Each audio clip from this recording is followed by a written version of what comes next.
I am Derek Hoyam, and my career has spanned 30 years in technology and music. And I like to coach artists and explore technology, music, the intersection of artistry and technology. And I did the user research that led to the start of Microsoft, and I currently design software for Fortune 500 companies. But I've also had 15 years in the music business, financing records for dozens of artists, including Alan Stone, Mr. Talkbox, who won 5 Grammys with Bruno Mars, producer-artist Daramola, and Jeremy Rosado from The Voice. And I'm also a record label owner and artist manager. And today what I want to talk to you guys about is NFTs and getting started in NFTs. There's a lot of curiosity about this space. I think a lot of artists want to be participating in this new movement, but don't know how. And honestly, I'm one of them. And I have not done an NFT offering yet, and I would like to go on the journey and take you along with me. And so I represent several artists who are gearing up to want to do their first NFT offering, and I want to help them. So I'm going to do this as part of a series that I'm calling My NFT Journey. And what we're going to do is I'm going to start from ground zero, like just going over the basics of like, why would we even offer an NFT? How do I even get started with cryptocurrency? And then how do I mint my first offering? And so here we go. So this first episode, what I'm going to do is kind of just lay the groundwork for, what is it? And at what level as an artist should I begin to do this? So first of all, let's start with the word NFT, or the acronym NFT, which stands for non-fungible token. And the word fungible means to be easily replaced. So if something is non-fungible, it means it's not easily replaced. And so to put it in layman's terms, this is basically just being able to make things rare. And the problem is with the digital revolution, particularly in music, now our works are being used everywhere. This is both a two-edged sword for musicians, because obviously we want to be heard as many places as possible. But now it's so devalued the music and what an artist can offer the world, that now it's been very difficult for artists to earn money. And so NFTs are kind of a way that allow you to take the advantages that we had in the physical realm, say with offering vinyl, which usually has limited runs, and now we can actually do digital offerings and also have those offerings be rare. And so that's basically the idea of an NFT. So in the music space, Wu-Tang Clan back in 2015 did this with an album that they recorded, literally a vinyl album. I think it went for up to $2 million recently on Sotheby's. And so by just doing that one album, right, they created the ultimate in rarity and were able to drive up prices through fans who really wanted to own that one item. Now think about it as if you're a newer artist and you can participate with your fans, even if you have a smaller fan base. Those fans would love to have some of your early works that nobody has, so that when you are on the rise and later go on to do great things, they can say, hey, I was part of their story. I helped them get where they are. And I have this early thing that nobody else has. And so the key of an NFT is based on the blockchain. And maybe for those of you who are new to cryptocurrency, that is the core concept of how cryptocurrency works. And basically what it is, it's just a public ledger that can say, hey, person A paid person B on this date, and that is a validated entry that no one can change.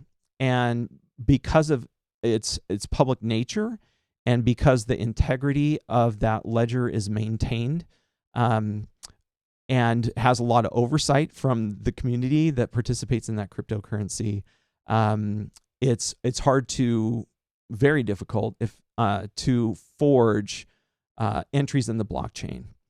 And so that what this does is that it cuts down on piracy, and it can prove essentially authorship or ownership. And that's why NFTs are so cool, is because it can prove that you are the sole owner of a certain item and that you purchased it on that date. And furthermore, for creators, whether you're, again, any kind of artist that creates a digital good, you can say, hey, I created this item and I offered it for sale on this date, and here's the person that bought it. And this is publicly available information to anybody.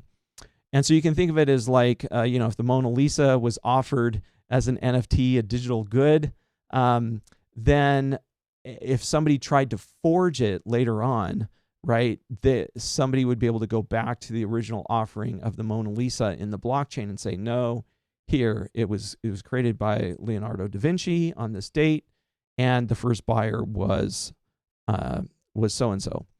And so that's the key to the whole NFT equation. And I'll let you guys do more research if you want to find out more about cryptocurrencies, more about NFTs, but that's just the basics of it. So the key thing is that for music artists, how do you know whether it's time for you to actually start to make an NFT offering?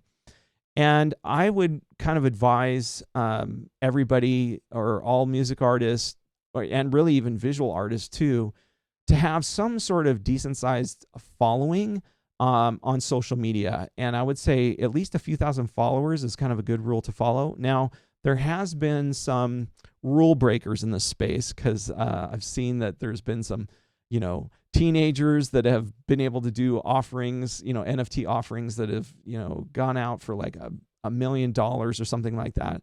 But that's like winning lottery tickets. And so what you want to do as an artist is minimize your risk, so that you know that your effort that goes into creating your NFT will have success and be rewarded. And so the way to do that is to make sure that you have some solid base of fans who would be willing to purchase that NFT. And so my rule of thumb is at least a few thousand followers on social media. And if you don't have that, it means that you just have more work to do in curating your social media following, and then also potentially even just putting more of your works out there on all the digital music services and things like that, so people can actually hear the quality of what you have to offer the world. And so once you have that, then what you're going to want to do is come up with some idea to bring about something that you're going to offer your fan base that's unique. And so that could be just a one-off music track, and optimally it would be paired with some sort of visual. In the music space, that's typically been like an album cover, right, or single cover, which would add some really cool dimension to it if you, as the music artist, also created the artwork that goes with it. Or another alternative is to do a collaboration with a visual artist who's super dope, and then you could take your unique music track and pair it with a visual offering from either an artist who just is like a digital painter, illustrator, or potentially even a videographer. And so, for example, one of the artists that I manage, his name is Zach Norman. He got together with LA visual artist Daniel Allen Cohen, and they did a series of video loops that they have offered. And so Daniel did the visuals and the video loops, and then Zach did the music to accompany those video loops, and then they offered them as NFTs. What you're going to need is some sort of digital wallet that can hold Ethereum. Now, Ethereum is the first cryptocurrency that offers smart contracts, and smart contracts essentially allow a small bit of code to execute when a transaction takes place. And so the reason why Ethereum is being used for NFTs right now is because when that purchase is made, then that set of digital goods can essentially be unlocked for you to then download. Then you can create your own collection and start to create your own digital gallery. And that's going to be an interesting thing that goes on from here on out. So as Facebook, now Meta, is launching the metaverse, and a lot of different game companies are getting in on this, and technology companies are getting in on the metaverse. You can imagine that there's going to be spaces online in the virtual space and in VR where you can set up your own digital gallery where people can come to your virtual space and consume the artwork that you've curated over time. And that's going to be very, very cool.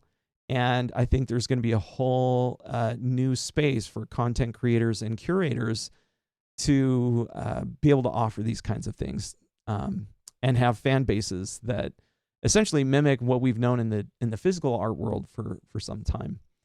So yeah, so essentially for artists, again, what this allows you to do is create a new income stream. It allows you to go direct to fans with things that they would like to have from you, and to put your unique mark on things by creating your own special offering, and potentially even going outside your normal things, say with music, and maybe dabble in some of the visual arts, or you can collaborate, do some cool collaborations with people outside of music. So that's kind of what it offers for music artists. But now for fans, what you get also is you get to help support artists in their careers by purchasing that stuff.